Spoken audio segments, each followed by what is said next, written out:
Welcome everyone to Women Now. Maureen, let's start with you. Why has there been so much focus on helping street kids in Kolkata? Well, there are many reasons, I suppose, really. I've been visiting India for 25 years, and I think I've focused my work on Calcutta because of the great need to help the street children. There's a huge hinterland, poor hinterland, where a lot of children come in. Also, there's a lot of refugees coming down from Bangladesh.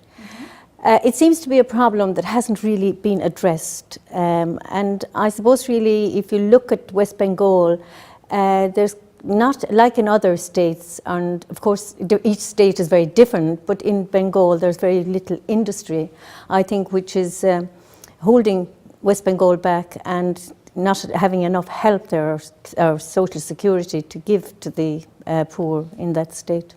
So having more industry, does it also include every kind of industry, which also means child labor?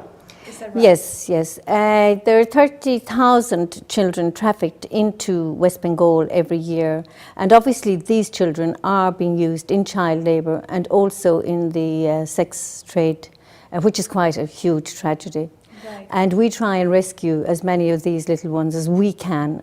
We have many ways of doing it, and I suppose at this stage, the children who are totally destitute, we have 9 homes for these children. And of course there are a lot of other local NGOs, Indian, international, that help like us and to place these children in homes.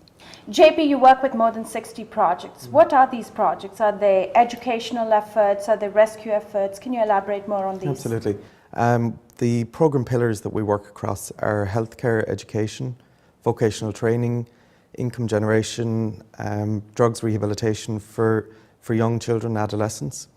We also work in, obviously child protection is the core element of everything we do. So there's a lot of counselling support, a lot of counselling projects, both individual and group counselling. Okay. And we do a lot of, I guess all our work is driven by the community, so a lot of community advocacy. Because hope, I guess at the centre of hope, we're very much of the idea that our work should be driven by the community rather than a group of, I guess, people in an office deciding what the solutions or the ways to help are. So it's all community based. This is Calcutta, a city of 13 million people, home to 250,000 street children. When people speak about street children, they are talking about a certain type of child. The children they are talking about are between 3 and 12 years of age. They have dirty faces and torn clothes. They have runny noses and sores covering their bodies. They work 12 hours a day, 7 days a week. They beg or steal to survive. The human vultures who prowl the streets by day and night rape and abuse them. The police beat them.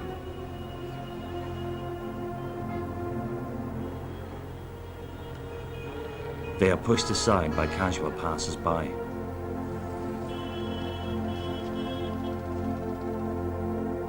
Every day in Calcutta, Hope sees and works with these children, giving them love and support,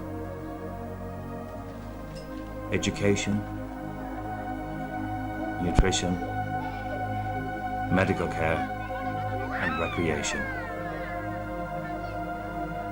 giving them the right to childhood. These children come to our programs, and slowly their shattered lives are rebuilt. The Hope Foundation. With your help, we can continue to build a future for many more children.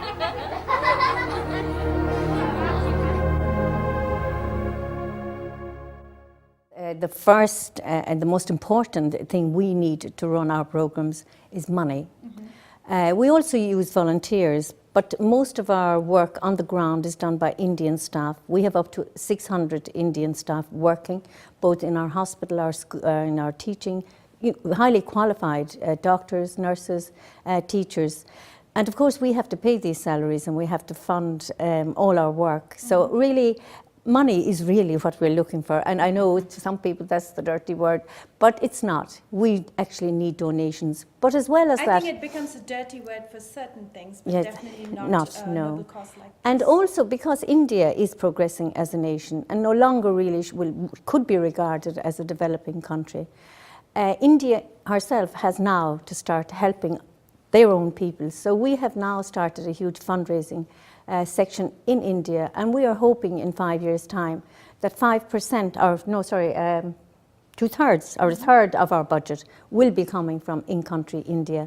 I think the time is right. I think CSR is becoming a huge thing there. There are loads of huge multi-international companies there. Sure. So I think it's good that Indian people would help their own people with the focus of one day making us redundant, and it will be a total Indian program. Shruti, from the corporate world to a non-profit, how did you get involved with Hope Foundation? Good question, Smita. So I work for one of the large Silicon Valley companies that are based in Ireland. This whole initiative started out as a corporate social responsibility initiative.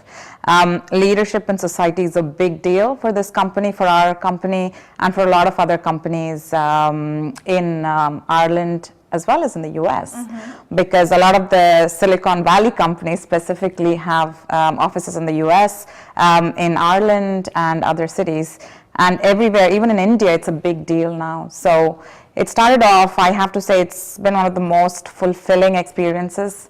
And I think what we learn in our roles as business leaders or anything else within the corporate world, if we can share a little bit of that with Hope Foundation and foundations like, charities that are actually giving back to the community, it's a huge contribution to them. I think very little that we do makes a huge difference to them. And I would definitely like to request as many leaders who are business leaders in all these big companies to see what they can do, not just for Hope Foundation, but also for other charities. Now, where will people go and register if they want to help you out?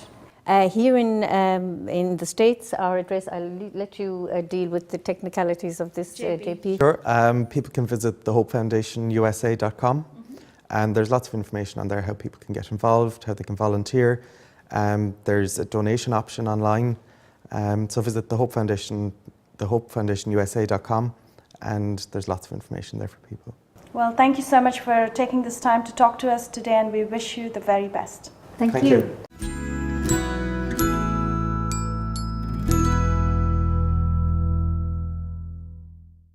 Well, we hope you enjoyed the show today. I know I did. It was informative, wonderful, and now I'm going to be worried about my rupees and worried about real estate, thanks to you. Totally. Please write to us at info@womennow.tv what you want to see on the show, and we'll bring it right here for you. And don't forget to like us on Facebook. That's big. Our likes are growing, you know that, right? Yes. So let's do that. We'll see you next week. That's the way to stay connected with us. Yeah, it is. We'll see you next week, same time. Until then, have a great week.